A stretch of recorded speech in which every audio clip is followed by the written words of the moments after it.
नमस्कार, आप देखना शुरू कर चुके हैं खबरें अब तक और मैं हूं आपके साथ पवन शर्मा। खबरें अब तक में आज हम बात करेंगे बंगाल में बीजेपी के जारी किए गए भरोसे पत्र की, राज्यसभा में उपसभापति हरिवंश नारायण सिंह की वापसी की, कानपुर के किडनी सिंडिकेट की और सबरीवाला मंदिर विवाद की और आखिर में बात करेंगे उस क्रैश कांड की जिसे एक हाई प्रोफाइल जज का कैरियर राख कर दिया है। लेकिन इन सभी खबरों को विस्तार से जानने से पहले चलिए नजर डालते हैं इस वक्त की हेडलाइंस पर। अमित शाह ने पश्चिम बंगाल चुनाव के लिए मैनिफेस्टो किया जारी, नाम दिया भरोसा पत्र। पश्चिम बंगाल को ग्लोबल सप्लाई चेन से जोड़ेंगे, कोलकाता में बोले अमित शाह। जस्टिस यशवंत वर्मा ने दिया इस्तीफा, पद से हटाने के लिए चल रही महाभियोग की प्रक्रिया। राज्यसभा में हरिवंश को मिला एक और कार्यकाल, इस बार राष्ट्रपति ने किया मनोनीत। सभी एजेंसियां बिकी हुई हैं, बीजेपी पर भरोसा मत कीजिए, बोली ममता बनर्जी। बंगाल में 6 महीने के अंदर यूसीसी लागू करेंगे, अमित शाह का भरोसा पत्र में बड़ा वादा। नीतीश कुमार बने राज्यसभा सांसद, उपराष्ट्रपति ने दिलाई शपथ। पवन खेड़ा को बड़ी राहत, तेलंगाना हाई कोर्ट ने दी 1 सप्ताह की अग्रिम जमानत। सोने चांदी का भाव बढ़ा, सिल्वर 4,800 रुपए महंगी, 368 रुपए बढ़े गोल्ड के दाम। बाजार में लौटी हरियाली, सेंसेक्स 918 अंक चढ़ा, निफ्टी 24,000 के पार। हेडलाइंस के बाद खबरें अब तक में एक बार फिर आपका स्वागत है। तो चलिए शुरू करते हैं खबरों का सिलसिला और सबसे पहले बात करेंगे आज के पहले मुद्दे के बारे में। बंगाल की राजनीति इस वक्त तूफान पर है और कोलकाता की धरती से आज एक ऐसा चुनावी विस्फोट हुआ जिसकी गूंज दिल्ली तक सुनाई दे रही है। जी हां, पश्चिम बंगाल विधानसभा चुनाव के महाकुंभ में भारतीय जनता पार्टी ने अपना सबसे बड़ा दांव खेल दिया है। केंद्रीय गृह मंत्री अमित शाह ने आज कोलकाता के एक भव्य कार्यक्रम में भारतीय जनता पार्टी का चुनावी घोषणा पत्र जारी किया, जिसे नाम दिया गया है भरोसा पत्र। ये सिर्फ कागज का टुकड़ा नहीं बल्कि ममता दीदी के किले को ढाने के लिए तैयार किया गया एक चुनावी ब्रह्मास्त्र है। शाह ने हुकार भरते हुए साफ कर दिया है कि अब परिवर्तन होकर रहेगा।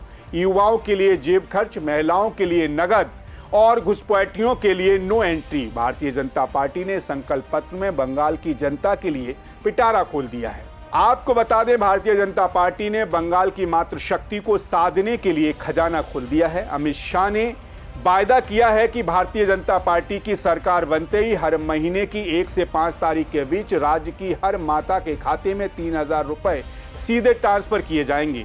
इतना ही नहीं, सरकारी नौकरियों में महिलाओं को 33% आरक्षण देने का ऐतिहासिक ऐलान कर दिया है।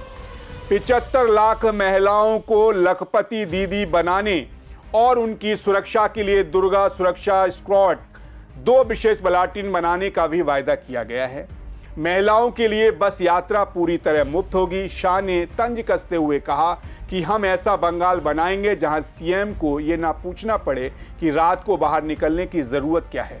वहीं बेरोजगारी के मुद्दे पर ममता बनर्जी को घेरते हुए अमित शाह ने घोषणा की कि भारतीय जनता पार्टी 1 करोड़ स्वरोजगार और रोजगार के अवसर पैदा करेगी। जो युवा बेरोजगार हैं उन्हें 3,000 रुपए प्रति माह भत्ता दिया जाएगा। बंगाल के युवाओं को उद्योग साहसी बनाने के लिए विशेष मदद दी जाएगी। अमित शाह ने सबसे बड़ा प्रहार घुसपैठ के मुद्दे पर किया। उन्होंने स्पष्ट कहा कि भारतीय जनता पार्टी की सरकार जीरो टॉलरेंस की नीति पर काम करेगी।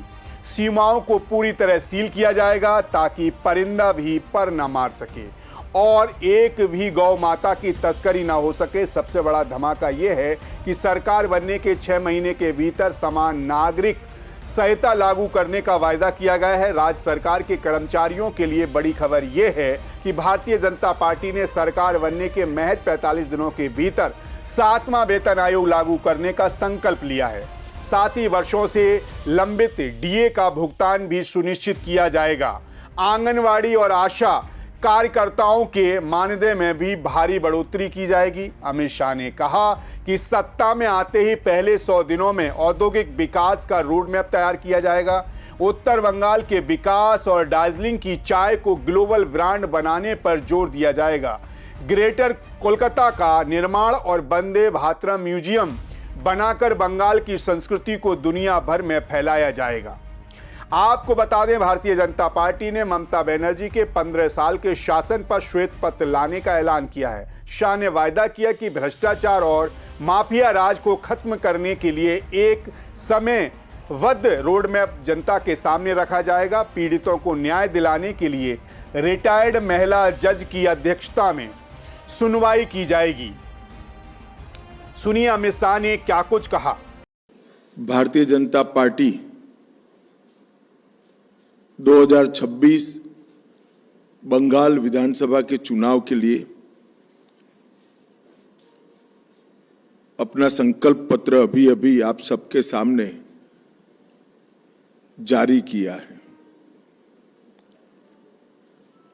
संकल्प पत्र बंगाल के हर तबके में व्याप्त गहरी निराशा से बाहर निकलने का एक मार्ग है। इस संकल्प पत्र के अंदर कृषि बर्बाद होने से कई प्रकार की आशंकाओं से घिरे किसान को एक नया मार्ग दिखाएगा। बेरोजगार युवा और भय से त्रस्त महिलाओं को भी एक नया मार्ग दिखाएगा। बंगाल की संस्कृति के हाथ से चिंतित, बंगाल संस्कृति के गौरव की अनुभूति करने वाले हर नागरिक को एक नई आशा और नया भरोसा देगा। और नरेंद्र मोदी जी के विकसित भारत की जो कल्पना है, उसमें विकसित भारत का रोड मैप भी ये संकल्प पत्र बंगाल की जनता के सामने रखेगा। ऐसे में कहा जा सकता है कि अमित शाह का ये भरोसा पत्र सीधे तौर पर ममता बनर्जी के मूनशॉट को चुनौती दे रहा है। शाह ने साफ लहजे में कहा है कि जनता ने जिस आशा के साथ दीदी को चुना था, उन्होंने उस भरोसे को तोड़ दिया है। लेकिन बीजेपी सोनार बंगाल के निर्माण का भरोसा दे रही है। आयुष्मान भारत जैसी केंद्रीय योजनाओं को लागू करने से लेकर सीमाओं पर बाड़ लगाने तक भारतीय जनता पार्टी ने बंगाल की हर दुखती रग पर हाथ रख दिया है। अब देखना यह है कि बंगाल की जनता इस भरोसे की डोर थामती है या दीदी का खेला एक बार फिर भारी पड़ता है। खैर, इसी के साथ खबरें अब तक में बढ़ेंगे अगले मुद्दे की तरफ। कहते हैं राजनीति संभावनाओं का खेल है, जहां आखिरी गेंद पर भी बाजी पलट सकती है, और कुछ ऐसा ही हुआ राज्यसभा के निवर्तमान उपसभापति हरनारायण सिंह के साथ। कल तक जिनकी विदाई के पोस्टर छप रहे थे, जिनके संसदीय कैरियर पर पूर्ण विराम लगने की बातें हो रही थी, आज उन्होंने उसी पावर गेम में ऐसी वापसी की है कि सब दंग रह गए हैं। बिहार की सियासत से लेकर दिल्ली के लुटियंस जोन तक सिर्फ एक ही चर्चा है, और वो है हरिवंश फिर से आ रहे हैं। ना नीतीश की जेडीयू का टिकट मिला, ना चुनाव झमेले में पड़े, सीधे महामहिम राष्ट्रपति के हस्ताक्षर से हरिवंश की उच्च सदन में एंट्री हुई है। चलिए आपको बताते हैं सियासी घटनाक्रम की पूरी कहानी की अंदर की स्टोरी। दरअसल कहानी शुरू होती है कुछ दिनों पहले से, जब बिहार में राज्यसभा की सीटों के लिए बिसात बिछी थी। कयास थे कि नीतीश कुमार अपने करीबी हरिवंश को फिर से राज्यसभा भेजेंगे, लेकिन सबको चौंकाते हुए जेडीयू ने हरिवंश का टिकट काट दिया। खुद मुख्यमंत्री नीतीश कुमार राज्यसभा जाने की तैयारी में दिखे और रामनाथ ठाकुर को दोबारा मौका मिला। राजनीतिक पंडितों ने हरिवंश की विदाई की स्क्रिप्ट लिख दी थी। 10 अप्रैल यानी कि आज उनका कार्यकाल खत्म हो रहा था, लेकिन तभी राष्ट्रपति भवन से एक ऐसी चिट्ठी निकली जिसने पूरी तस्वीर ही बदल दी। राष्ट्रपति द्रौपदी मुर्मू ने संविधान के अनुच्छेद 80 की शक्तियों का इस्तेमाल करते हुए हरिवंश को राज्यसभा के लिए मनोनीत कर दिया है, जिसके बाद हरिवंश नारायण सिंह अब पूर्व चीफ जस्टिस रंजन गोगोई की खाली हुई सीट पर नजर आएंगी। गौर करने वाली बात यह है कि पत्रकारिता के क्षेत्र में उनके योगदान और उनकी निष्पक्ष छवि ने उन्हें राष्ट्रपति कोटे का हकदार बनाया है। अब सदन में वे किसी पार्टी के बंधन में बंधे निर्वाचन सदस्य नहीं, बल्कि राष्ट्रपति द्वारा नामित एक प्रतिष्ठित व्यक्तित्व के रूप में बैठेंगे। ये उनके संसदीय कैरियर की तीसरी पारी है। लेकिन सबसे बड़ा सवाल अब यह है कि हरिवंश 2018 फिर 2020 में राज्यसभा के उपसभापति चुने गए थे। अब जबकि वह फिर से सदन का हिस्सा बन गए हैं तो नियम कहते हैं कि वह दोबारा उपसभापति बन सकते हैं। सदन की कार्रवाई चलाने का उनका अनुभव और प्रधानमंत्री नरेंद्र मोदी से लेकर विपक्षी नेताओं तक में उनकी स्वीकार्यता उन्हें इस पद का सबसे मजबूत दावेदार बनाती है। उपराष्ट्रपति सीपी राधाकृष्णन के साथ अब हरिवंश की जोड़ी फिर से सदन की मर्यादा को संभालती नजर आ सकती है। आपको बता दें, हरिवंश की शख्सियत किसी फिल्मी नायक से कम नहीं है। उत्तर प्रदेश के बलिया की मिट्टी से निकले इस पत्रकार ने बनारस हिंदू विश्वविद्यालय से शिक्षा ली और प्रभात खबर जैसे अखबार के जरिए पत्रकारिता में अपनी धाक जमाई। दिलचस्प किस्सा तो यह है कि उन्होंने ही अपने अखबार में नीतीश कुमार की तुलना चंद्रगुप्त मौर्य से की थी। 2014 में नीतीश ने उन्हें राजनीति में मौका दिया, लेकिन आज उनकी अपनी काबिलियत ने उन्हें उस मुकाम पर पहुंचा दिया है जहां दल पीछे छूट गए और उनकी संसदीय गरिमा जीत गई। इतना ही नहीं, राज्यसभा में जब हंगामा होता था तब सत्ता पक्ष और विपक्ष के बीच तलवारें खिंचती थीं। एक शांत आवाज गूंजती थी कि माननीय सदस्य कृपया शांत हो जाइए। यही हरिवंश की पहचान है। उन्होंने शोर शराबे के बीच सदन को चलाना, हर सदस्य को बोलने का मौका देना अपनी कार्यशैली बना लिया है। यही वजह है कि उनकी वापसी ने न केवल जेडीयू बल्कि भारतीय जनता पार्टी और अन्य दलों के बीच भी एक नई हलचल पैदा कर दी है। देखा जाए तो हरिवंश नारायण सिंह की ये वापसी केवल एक सीट का भरना नहीं है, बल्कि ये एक संदेश है कि राजनीति में अनुभव और विश्वसनीयता की कीमत हमेशा रहती है। जहां एक तरफ नीतीश कुमार की केंद्रीय कैबिनेट में एंट्री की चर्चाएं गर्म हैं, वहीं दूसरी तरफ हरिवंश का मनोनीत होना दिल्ली के सत्ता समीकरणों में एक बड़ी कड़ी है। अब देखना दिलचस्प होगा कि क्या हरिवंश तीसरी बार उपसभापति बनकर इतिहास रचते हैं या सदन में एक नई भूमिका में दिखेंगे। लेकिन एक बात तो तय है कि आज 10 अप्रैल को खत्म होने वाली पारी अब एक नई ऊर्जा के साथ 2032 तक खिंच गई है। इसी के साथ खबरें अब तक में रुख करेंगे अगले मुद्दे की तरफ। उत्तर प्रदेश के कानपुर से एक ऐसे मौत के सौदागरों के ग्रुप का पर्दाफाश हुआ जो गरीबों की मजबूरी को ओटी की मेज तक ले जाते थे। जहां डॉक्टरों को भगवान का दर्जा दिया जाता था, वहीं कानपुर के इस किडनी सिंडिकेट ने सफेद कोट को दागदार कर दिया। महज 50,000 रुपए के विवाद से शुरू हुई ये कहानी अब इंटरनेशनल कनेक्शन तक पहुंच चुकी है। पुलिस की रेड, फरार डॉक्टर और नोटों की गड्डियों वाले वीडियो ने पूरे प्रदेश में हड़कंप मचा दिया है। दरअसल इस पूरे रैकेट की नींव बिहार के बेगूसराय के रहने वाले आयुषी मजबूरी पर टिकी है। MBA की पढ़ाई कर रहा आयुष नशे और 80 की लत में अपनी 18 बीघा पुश्तैनी जमीन दांव पर लगा चुका था। अब पैसे खत्म हुए तो उसने टेलीग्राम के जरिए किडनी तस्करों से संपर्क किया। सौदा हुआ 10 लाख रुपए में, लेकिन जब ऑपरेशन के बाद उसे वायदे से 50,000 रुपए कम मिले तो बदले की आग में उसने पुलिस के सामने अपनी ही गुनाह कबूल कर लिया। आयुष का ये कदम इस सिंडिकेट के ताबूत में आखिरी कील साबित हुआ, जहां पुलिस ने इस मामले में 3 मुख्य किरदार doctor Rohit, doctor Ali, doctor Afzal को मोस्ट वांटेड घोषित कर 25-25 हजार रुपए का इनाम रखा है। मास्टरमाइंड डॉक्टर रोहित गाजियाबाद का रहने वाला है। ये डॉक्टर पर्दे के पीछे से पूरा नेटवर्क चलाता था। डॉक्टर अफजाल एक वीडियो वायरल हुआ है जिसमें वह नोटों की गड्डियों के साथ दिखाई पड़ता है। माना जा रहा है कि ये वही खून की कमाई है जो अवैध ट्रांसप्लांट से आई थी। वहीं डॉक्टर अली उर्फ मुदस्सर अली का शख्स है जो चाकू चलाकर किडनी निकालने और लगाने का काम करता था। वहीं जांच में एक और चौंकाने वाला नाम सामने आया है, अजय। ये शख्स एक सरकारी अस्पताल में महज 20,000 की नौकरी करने वाला सिक्योरिटी गार्ड है, लेकिन इसकी असलियत जानकर पुलिस के होश उड़ गए। अजय खुद एक अस्पताल का मालिक रह चुका है और उसका मुख्य काम था जरूरतमंद मरीजों को डोनर से मिलवाना। एक मामूली गार्ड के पास अस्पताल खोलने का पैसा कहां से आया, ये सवाल अब पुलिस की जांच के केंद्र में है। वहीं मौत का ये व्यापार कैसे चलता था ये भी आपको बता देते हैं।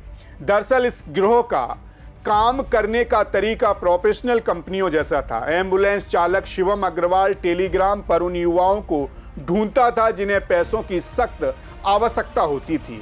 डोनर को 10 लाख रुपए का लालच दिया जाता था, जबकि किडनी के जरूरतमंद रईस मरीजों से 60 लाख रुपए तक वसूले जाते थे। कल्याणपुर के मेडलाइफ आहूजा और प्रिया अस्पताल जैसे केंद्रों का इस्तेमाल सर्जरी के लिए होता था। अब इन अस्पतालों को सील कर दिया गया है। पुलिस को अंदेशा है कि इस गिरोह ने अब तक 40 से 50 अवैध ट्रांसप्लांट किए हैं, जिनके तार दिल्ली, मुंबई, नेपाल तक फैले हुए हैं। वहीं आयुष की कहानी किसी फिल्मी ट्रेजेडी से कम नहीं है। पिता चाहते थे कि बेटा डॉक्टर बने, लेकिन प्यार और नशे ने उसे बर्बाद कर दिया। एयर हॉस्टेस से शादी, जमीन बेचना, फिर परिवार से बेदखल होना। आयुष की जिंदगी के इन पन्नों ने उसे किडनी बेचने के मोड़ पर लाकर खड़ा कर दिया। आज आयुष पुलिस की कस्टडी में है, अस्पताल के बिस्तर पर है और उसका पूरा परिवार गायब है। वहीं कानपुर पुलिस की इस बड़ी कार्रवाई ने यह साफ कर दिया है कि सफेद पोश अपराधियों की अब खैर नहीं, लेकिन सवाल यह है कि आखिर कितने और आयुष इन गिरोह के चुंगल में फंसे हैं। 9 गिरफ्तारियां हो चुकी हैं, 3 मुख्य डॉक्टर फरार हैं और करोड़ों का हिसाब अभी आना बाकी है। खैर, बढ़ते हैं अपनी अगली खबर की ओर। केरल की पहाड़ियों में बसे भगवान अयप्पा के दरबार से उठा विवाद अब देश की सबसे बड़ी अदालत की चौखट पर एक ऐसा संवैधानिक भवन बन गया है जिसकी लहरें पूरे देश की धार्मिक मान्यताओं को छू रही हैं। सबरीवाला मंदिर में खास उम्र वर्ग की महिलाओं के प्रवेश पर रोक को लेकर सुप्रीम कोर्ट की 9 जजों की संविधान पीठ में मैराथन सुनवाई चल रही है। चीफ जस्टिस सूर्यकांत की अगुवाई वाली इस पीठ के सामने सवाल सिर्फ एक मंदिर का नहीं, बल्कि सवाल है कि क्या व्यक्तिगत स्वतंत्रता की धाराएं सदियों पुरानी धार्मिक मान्यताओं के बांध को तोड़ सकती हैं।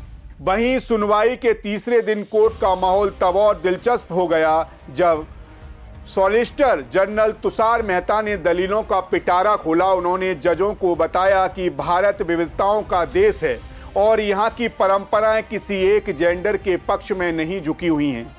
मेहता ने उदाहरण दिया कि देश में ऐसे कई मंदिर हैं जहां पुरुषों का प्रवेश पूरी तरह से वर्जित है, क्योंकि वे मंदिर देवी भगवती के हैं। केरल में ही एक ऐसा मंदिर है जहां पुरुष ब्यूटी पार्लर जाकर सजते संवरते हैं और अपनी घर की महिलाओं की मदद से साड़ी पहनकर मंदिर के अंदर जाते हैं। पुष्कर का ब्रह्मा मंदिर, जहां विवाहित पुरुषों के जाने पर रोक है। तुषार मेहता का तर्क साफ था कि ये पुरुषों बनाम महिलाओं की जंग नहीं, बल्कि ये उस विशेष देवता की प्रकृति और उनसे जुटी विशिष्ट धार्मिक मान्यताओं का मामला है। वहीं assistant solicitor general KGM Nataraj ने कोर्ट के सामने संविधान की वो बारीकियां रखी जो इस पूरे केस की जड़ हैं। उन्होंने दलील दी कि अनुच्छेद 25 जहां एक व्यक्ति को अपनी पसंद के धर्म को अपनाने की आज़ादी देता है, वहीं अनुच्छेद 26 किसी धार्मिक संप्रदाय को अपनी रीति रिवाज तय करने का अधिकार भी देता है। उन्होंने कड़ा तर्क दिया कि जिसकी आस्था नहीं है उसे अनुच्छेद 26 के तहत मंदिर के प्रबंधन में सवाल उठाने का कोई अधिकार नहीं है।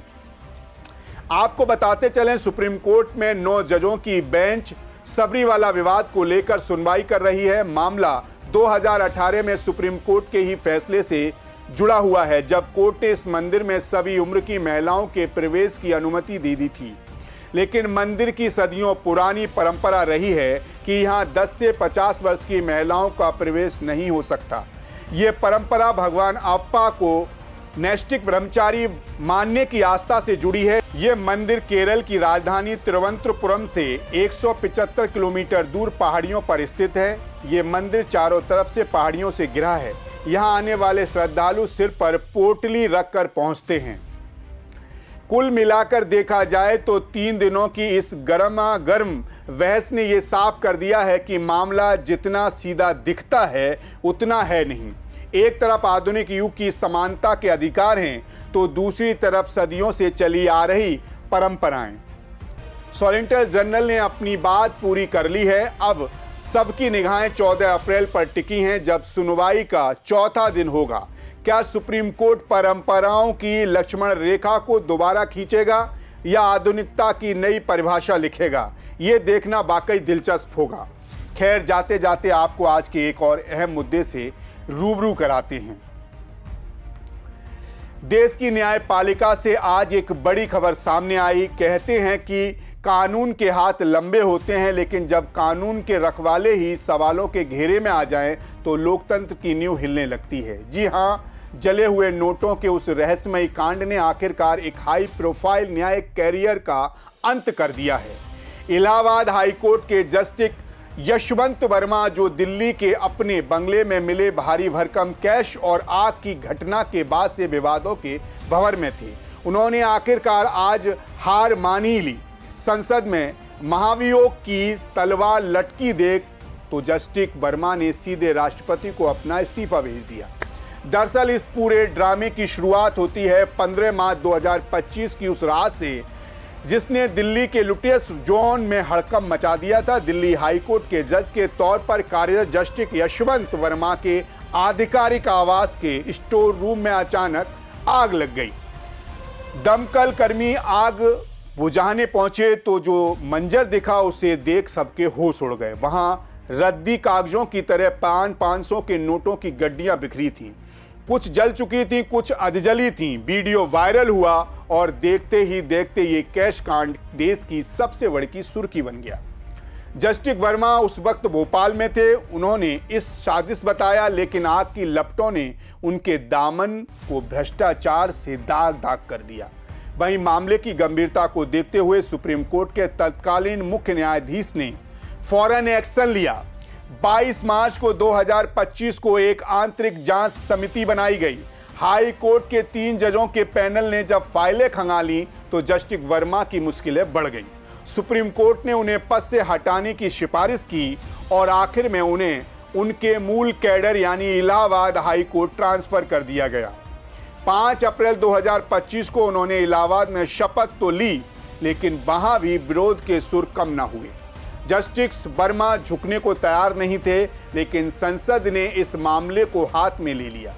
भारतीय संसदीय इतिहास में बहुत ही कम ऐसा होता है जब किसी जज के खिलाफ महाभियोग की प्रक्रिया शुरू हो। लोकसभा के 146 सदस्यों ने एकजुट होकर उनके खिलाफ प्रस्ताव पर साइन कर दिए। लोकसभा अध्यक्ष ने 3 संसदीय जांच समिति गठित की। जस्टिस वर्मा ने इस समिति को सुप्रीम कोर्ट में चुनौती भी दी, लेकिन 16 जनवरी को वहां से भी उन्हें बड़ा झटका लगा, जब जस्टिस वर्मा को लगा कि अब संसद में महाभियोग के जरिए उनकी बर्खास्तगी तय है और कानून के शिकंजे से बचना नामुमकिन है। तो उन्होंने आज शुक्रवार को राष्ट्रपति द्रौपदी मुर्मू को अपना इस्तीफा सौंप दिया है। आपने त्याग पत्र में उन्होंने बड़े ही दर्शनायक अंदाज में लिखा है कि मैं उन कारणों का खुलासा नहीं करना चाहता जिसकी वजह से मुझे ये कदम उठाना पड़ रहा है, लेकिन भारी दुख के साथ मैं तत्काल प्रभाव से पद छोड़ रहा हूं। दरअसल लोकसभा सचिवालय के सूत्रों की माने तो इस्तीफे के साथ ही अब महाभियोग की लंबी और जटिल प्रक्रिया खुद ब खुद समाप्त हो जाएगी। जाहिर है, एक जज जिसके घर से निकले जले हुए नोटों ने न्याय के मंदिर की शुचिता पर सवाल खड़े कर दिए थे, उनका अंत इस्तीफे के रूप में हुआ है। हालांकि उन्होंने भ्रष्टाचार के आरोपों से हमेशा इनकार किया है, लेकिन संसद की सख्ती और सबूतों के दबाव ने उन्हें पीछे हटने पर मजबूर कर दिया। अब सवाल यह है कि क्या इस्तीफा देने मात्र से वह जांच एजेंसियों के रडार से बाहर हो जाएंगे या फिर आने वाले दिनों में ये कैश कांड कोई और नया मोड़ लेकर आएगा। न्यायपालिका की साख पर लगे इस दाग की चर्चा सदियों तक होती रहेगी। तो आज खबरें अब तक में हमने देखा कि राजनीति में ना कोई स्थायी दोस्त होता है और ना ही कोई अंत। हरिवंश नारायण की वापसी इसका सबसे बड़ा उदाहरण है। न्यायपालिका की साख और परंपराओं की लक्ष्मण रेखा के बीच झूलते इन मुद्दों पर देश की नजरें टिकी रहेंगी। कैश कांड ने भले ही इस्तीफे के साथ एक अध्याय का अंत कर दिया हो, लेकिन नैतिकता के सवाल पर अभी भी जिंदा है। फिलहाल खबरें अब तक में आज के लिए बस इतना ही। फिर आपसे मुलाकात होगी कुछ और नई खबरों और उनके पीछे छिपे बड़े सच के साथ। तब तक आप बने रहिए सी न्यूज़ भारत के साथ। हर खबर आपके साथ, आपके हाथ। नमस्कार।